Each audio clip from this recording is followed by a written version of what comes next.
നമസ്കാരം. മലയാളി വാർത്തയിലേക്ക് സ്വാഗതം.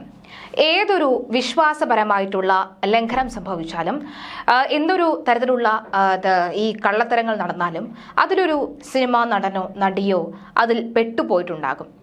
അത്തരത്തിൽ ഉണ്ണികൃഷ്ണൻ പോറ്റിയുടെ ചതിയിൽ പെട്ടുപോയിരിക്കുകയാണ് ജയറാം. ഇതുമായി ബന്ധപ്പെട്ട ചോദ്യങ്ങൾ ചോദിച്ച മാധ്യമപ്രവർത്തകരോട് അത്ര നല്ല സ്വരത്തിലല്ല അദ്ദേഹം മറുപടി നൽകിയത്. ക്ഷുഭിതനായിട്ട് തന്നെയാണ്.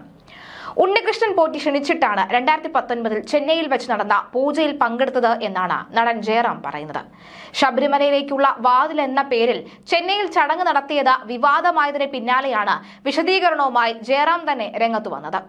ഉണ്ണികൃഷ്ണൻ പോറ്റി ക്ഷണിച്ചിട്ടാണ് പൂജയിൽ പങ്കെടുത്തത് എന്നും ചിലർ പ്രചരിപ്പിക്കുന്നതും പോലെ തന്റെ വീട്ടിൽ വെച്ചല്ല പൂജ നടന്നത് എന്നും അദ്ദേഹം പറയുന്നു. ചെന്നൈയിലെ അമ്പത്തൂരിൽ വാതിൽ നിർമ്മിച്ച ഫാക്ടറിയിലായിരുന്നു ചടങ്ങെന്നും ജയറാം വ്യക്തമാക്കി. ഉണ്ണികൃഷ്ണൻ പോറ്റിയെ ശബരിമലയിൽ വെച്ച് കാണാറുണ്ട്, മകരവിളക്കിനൊക്കെ ഉണ്ടാകാറുണ്ട്. ചെന്നൈയിൽ നടന്ന ചടങ്ങിൽ ഗായകൻ വീരമണിയും ഉണ്ടായിരുന്നു. എന്നോട് പൂജ പോലെ ചെയ്യാൻ പറഞ്ഞു. ഫാക്ടറിയുടെ വാതിലിന് മുന്നിലെ ഓഫീസ് മുറിയിൽ വെച്ചാണ് പൂജ നടന്നത്. ശബരിമലയ്ക്ക് ഒരു വസ്തു കൊണ്ടുപോകുമ്പോൾ അതിന്റെ പൂജയ്ക്ക് പങ്കെടുക്കുന്നത് മഹാഭാഗ്യമായാണ് ഞാൻ കരുതിയത്. ഉണ്ണികൃഷ്ണൻ പോറ്റി പല കാര്യങ്ങൾക്കും വിളിക്കാറുണ്ട്. 2018 മുതൽ പരിചയമുണ്ട്.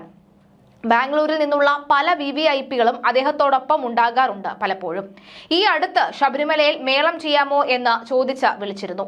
ചെന്നൈയിലെ അന്നത്തെ പൂജ മഹാഭാഗ്യമായാണ് കരുതിയത്. അത് ഇങ്ങനെയാകുമെന്ന് ഒരിക്കലും കരുതിയില്ല എന്നും ജയറാം പറഞ്ഞു. ശബരിമല അയ്യപ്പന്റെ നടയും കട്ടിളപ്പടിയുമെന്ന നിലയിലാണ് ഉണ്ണികൃഷ്ണൻ പോറ്റി വാതിൽ ചെന്നൈയിൽ പ്രദർശിപ്പിച്ചത്. ഉണ്ണികൃഷ്ണൻ പോറ്റിയെ ക്ഷണിച്ചിട്ടാണ് താൻ വന്നതെന്ന് ജയറാം കട്ടായം പറയുകയാണ്.